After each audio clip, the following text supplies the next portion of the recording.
அவ்வளவுதான், மும்பை ரீச் பண்ணியாச்சு. கல்லுல ஒரு சொட்டு தூக்கம் இல்ல. நாம தான் வந்தாச்சு. மும்பை போயாச்சு, வந்தாச்சு சைட்ல. வண்டிய இப்போ வரைக்குமே நான் உண்மைக்கு உண்மையா ஒரு பொண்ணாதான் நினைச்சுக்கிட்டு இருக்கேன்னா, வண்டிக்கு சேலை கட்டிட்டு என் பொண்டாட்டி என் பொண்டாட்டியா? ஆமா. ஒரு சில பேரு தாலி கட்டுறது உடம்பு சோத்துக்காக கட்டுறேன்னு சொல்லி நினைச்சுக்கிட்டு இருக்காங்கன்னா, உண்மையிலே அன்புக்காக தாலி கட்டுறாங்க. ஆமா, எல்லாம் இதாயிருச்சா? ஆமா, தாலியே கட்டியிருக்கேன். தாலி பாருங்க, தாலி நம்ம வண்டி அப்படிதான் இருக்கும்.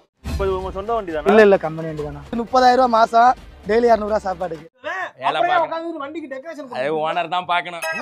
ஆமா, நீ ஓனரும் இல்லையா? அடைக்கு ஓட்டுறேன் நானு.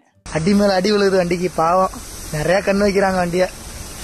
ஆனா என்ன, வண்டி இன்ஜின் தான் சீஸ் ஆயிடுச்சு. சீஸ் ஆயிடுச்சு. ஏப்பா என்ன சீஸ் ஆயிடுச்சு, வண்டி சீஸ் ஆயிடுச்சு.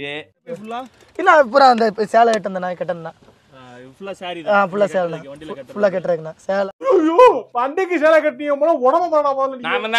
நாம தான் வந்தாச்சு. நீங்க தான். நம்ம தான்